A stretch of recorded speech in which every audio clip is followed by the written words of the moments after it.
Hello my friends, Gus here. As we express our gratitude, we must never forget that the highest appreciation is not to utter the words, but to live by them. No duty is more urgent than that of returning thanks. May we never forget our fallen men and women on this Memorial Day.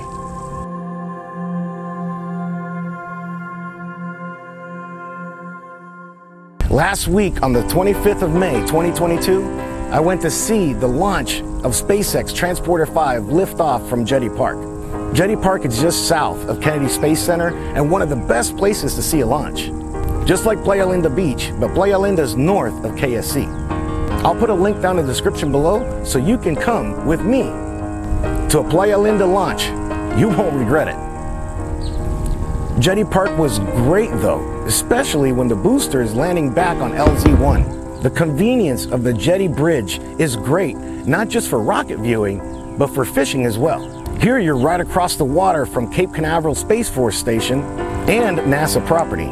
The booster that landed was B-1061. This was its 8th launch and landing, the last time being Transporter 4 back in August of last year. Transporter 5 was a rideshare mission, meaning it's dedicated to small sats, CubeSats, and microsats from different companies all around the world.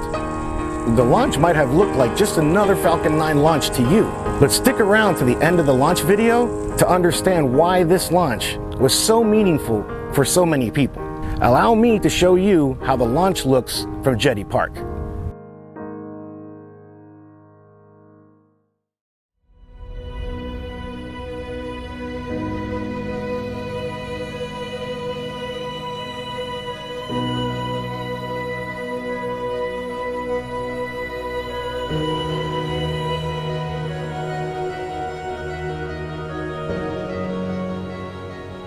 Go for launch.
Shutdown.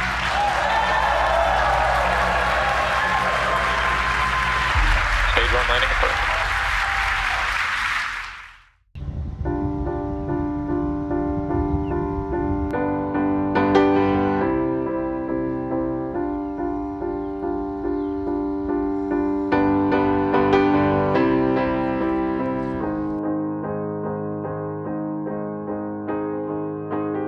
Wow, what a beautiful launch that was. I can't get enough watching that first stage booster landing back on LZ-1. It's always just so awe-inspiring to me.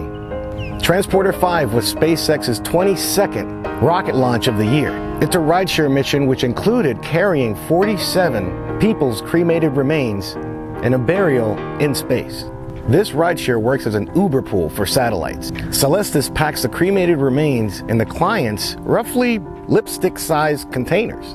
The Celestis company's first payload consumer consisted of these tubes of 24 people's remains, which launched from the Canary Islands back in 1997. And it included the remains of Star Trek creator Gene Roddenberry. Among the ashes that were launched on Wednesday into space was Miss Dufton. At one point, she was the youngest female flight instructor in the country. She was chosen to apply for NASA's Mercury 13 program, which consisted of allowing women to become astronauts. But the program was canceled before she had the opportunity to go into space. There's also Melissa Casey's, whose son Travis had muscular dystrophy and died just last year at the age of 27. Her son's dream was to have his remains launched into space. Charles Schaefer, the CEO of Celestis, revealed in a statement that the cremated remains will be attached to the satellite for at least a decade. The family members have also received a tracking device to locate the remains of their loved ones while they're flying up in space. After 10 years, the satellite will be decommissioned and the remains will burn up during a re-entry through the Earth's atmosphere. Celestis had even organized a 3-day memorial right up to the launch day, which they saw 160 people arrive in Florida's Brevard County just for this. I also linked in the description the ceremony which these families talk about their loved ones before they were launched into space. Just make sure you have a box of Kleenex handy, because you might need it. Charles Schaefer has set the cost of launching remains into space for about $2,500, which extends to $12,500 depending on the length of the journey, because they've also launched cremated remains to the moon. What an honor that must be, to be launched amongst the stars in such a beautiful manner like this. So on this Memorial Day, we celebrate the lives of these 47 people on this memorial SpaceX Falcon 9 spaceflight. Thank you for watching this video. God bless you all.